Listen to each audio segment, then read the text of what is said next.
Proletari, vodka, Smirnoff, perestroika, Natasha Romanov.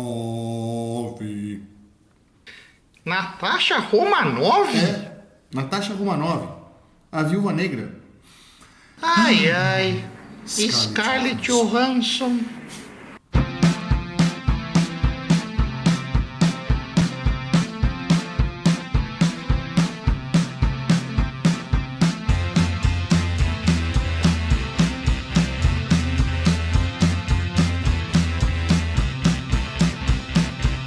Então, gente, como eu havia prometido, hoje a gente vai falar sobre Revolução Russa de 1917. Esse evento importantíssimo aí que vai mudar todo o século XX e que vai criar aí um efeito cascata no resto do mundo.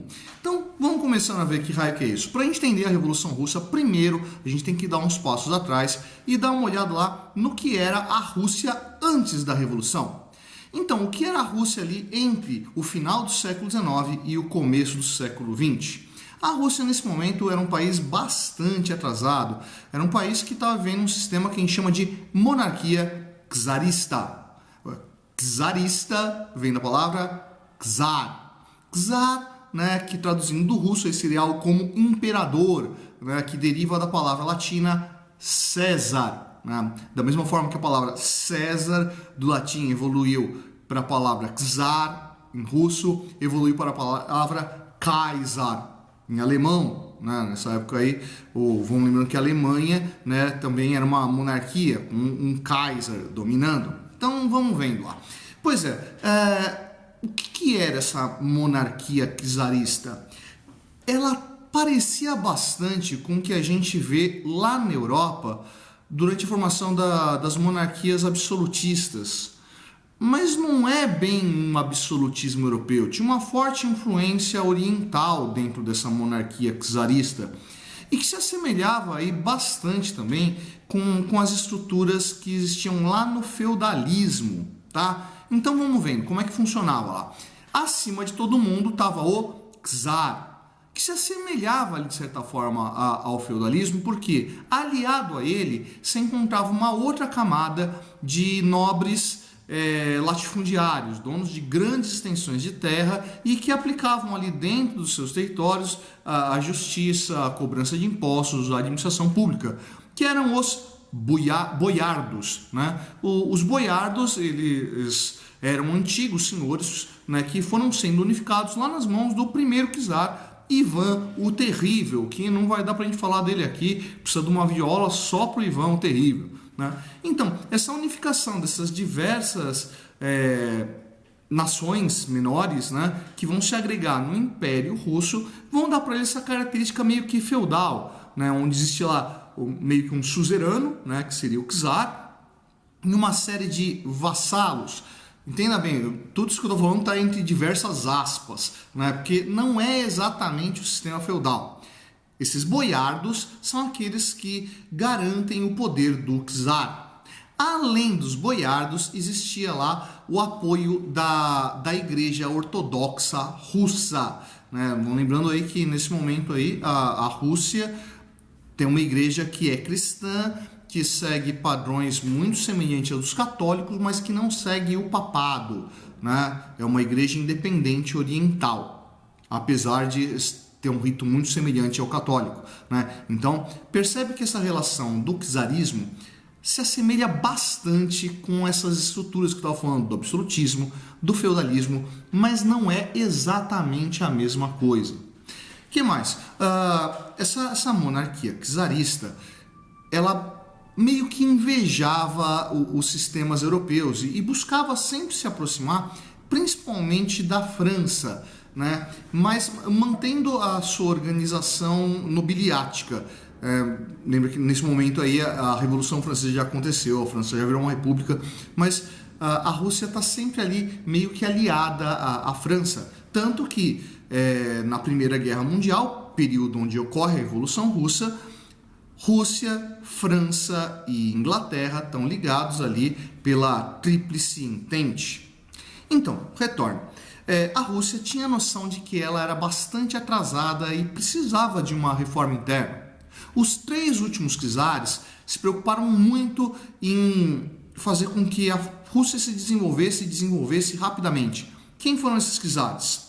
Alexandre II, Alexandre III e Nicolai II, ou Nicolau II, você pode encontrar algumas traduções aí. Vamos tratar ele aqui por Nicolai, né? Mas você pode, se você achar Nicolau II, é exatamente o mesmo cara, tá? Então esses 3 czares aí tentaram dar uma reformulada na Rússia, fazer com que a Rússia se tornasse mais moderna, mais desenvolvida.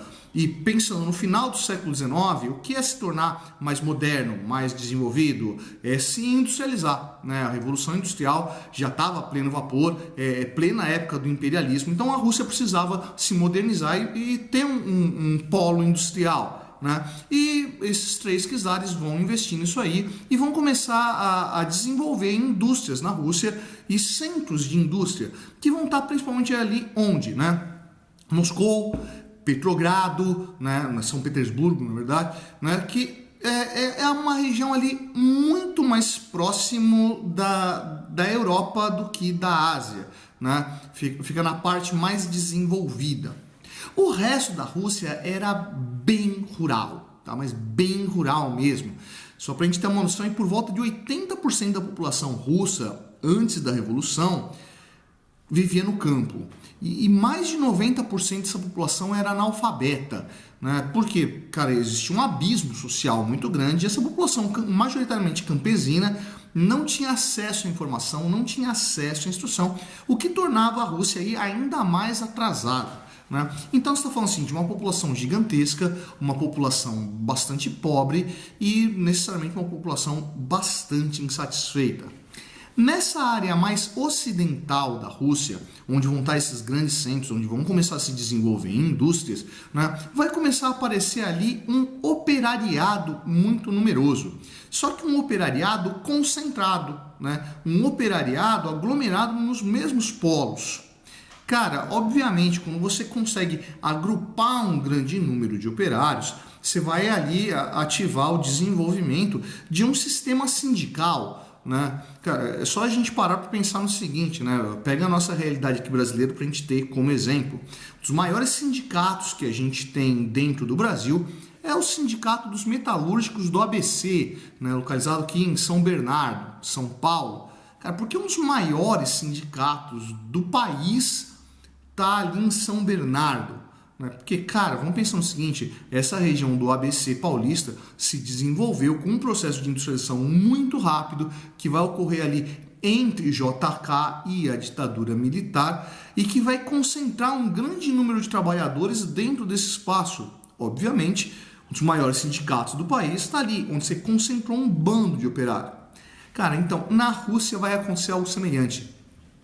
Como você vai acabar concentrando uma série de operários dentro de um mesmo espaço, eles vão começar a se articular, né? Eles vão começar a reconhecer a sua força e vão começar a buscar órgãos de representação para passar a negociar com as autoridades e buscar ali melhores condições. Outro fator, de novo, está no Ocidente, está próximo ali dos outros países europeus e, obviamente, esses grupos vão começar a sofrer uma influência de algumas ideias que vinham de lá da Europa. Entre elas, começa a se introduzir dentro da Rússia a filosofia marxista e todo o movimento sindical europeu, que vai passar ali por anarquia, por socialismo utópico, por anarcossindicalismo, entre outros movimentos que vão começar a se popularizar entre essa camada trabalhadora, né? Se você não lembra do que a gente estava falando lá sobre socialismo na aula passada, cara, ó, vou botar o link aqui, ó. Na aula passada eu fiz um vídeo só sobre socialismo, sobre o que é socialismo, para a gente conseguir chegar nessa aula aqui, tá? Então, aqueles ideais do marxismo, principalmente, vão começar a tomar conta daquele operariado que vai começar a repensar em como agir, né, em como atuar diante não só dos patrões, mas também do governo, né? E ali vai surgir um partido importantíssimo, que é o Partido Operário Social Democrata Russo, fortemente influenciado pela filosofia marxista.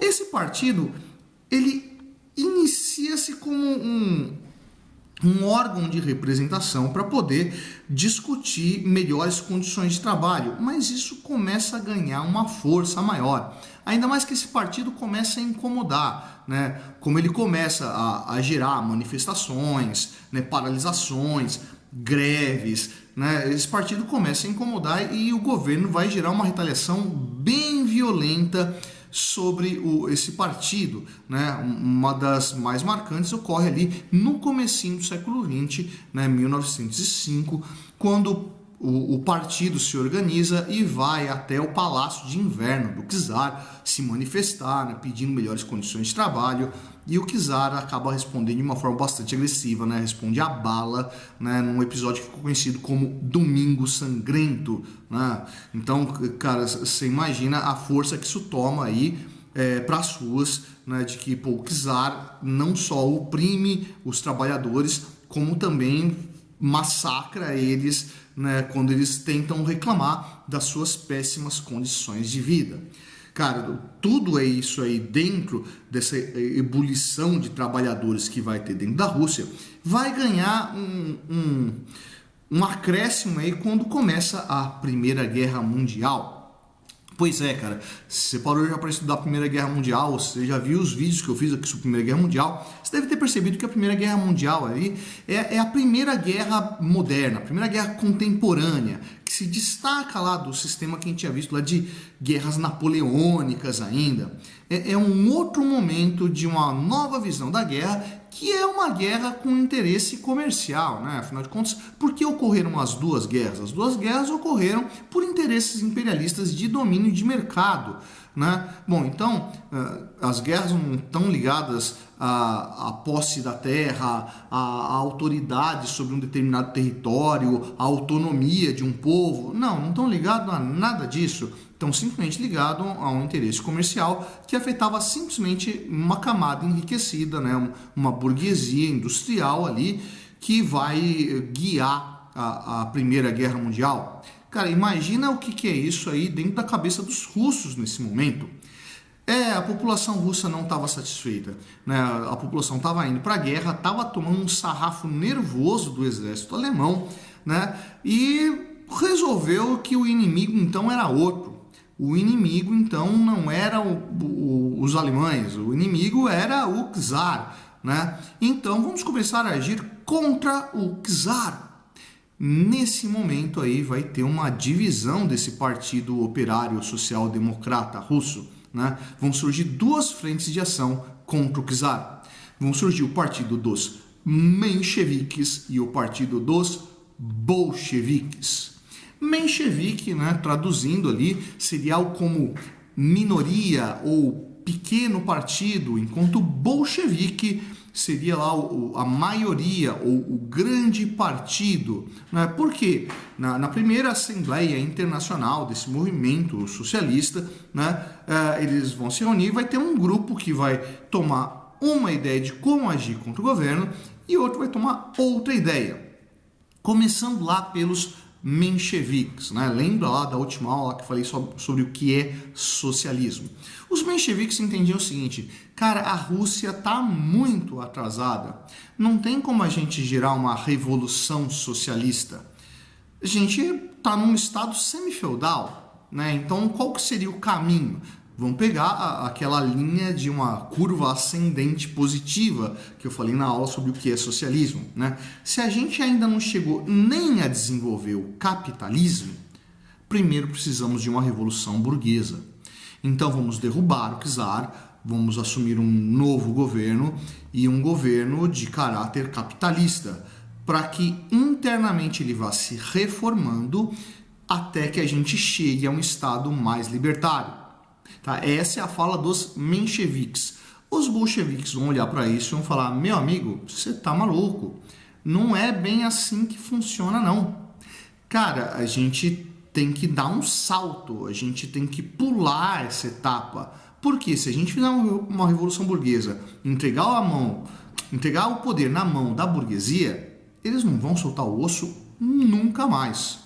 Então precisamos superar a revolução burguesa e partir diretamente para uma revolução proletária.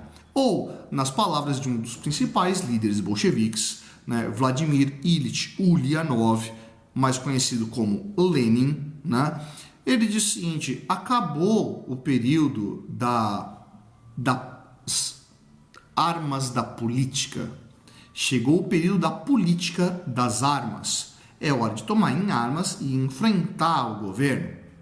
De qualquer forma, bolcheviques e mencheviques acabavam entendendo que o governo czarista não era positivo, e aí dá início a uma revolução social, né, que começa com pequenas ações, com pequenos movimentos, como por exemplo o do encouraçado Potemkin, né, um navio de guerra, né, que participou da guerra da Manchúria, onde a Rússia tentou expandir o seu domínio lá sobre um território que hoje pertence à China, mas que antes pertencia ao Japão. Novamente uma guerra capitalista. Isso aconteceu antes da Primeira Guerra Mundial, onde a tripulação de um navio se recusou a atender os comandos superiores e fez um motim, assumiu o controle do navio, né, e acabou que todo mundo acabou sendo preso, alguns foram mortos, né, mas virou um símbolo dessa revolta contra a autoridade russa, né. Quando tem lá o Domingo Sangrento, parte do exército olhou para aquela situação e falou: cara, a gente está sendo obrigado a atirar em operário, em trabalhador, em velho, em mulher, em criança. Cara, isso não tá legal, o czar é o problema. Vê, essa população pobre começa a se incomodar muito com o czar, e esse incômodo com o czar passa para se incomodar com o próprio capitalismo. Temos que superar todo esse sistema, temos que criar um governo novo. Cara, mas o que é esse governo novo não vai dar para a gente falar nessa aula aqui. Essa aula foi só introdutória e semana que vem a gente fala melhor sobre a Revolução de 17. Curtiu a aula de hoje? Se curtiu, vai lá embaixo e dá um curtir. Não curtiu, vai lá embaixo e dá um descurtir. Essa foi a prancha do seu Antônio. Eu sou o professor Fábio. E você, meu amigo, você deveria estar estudando.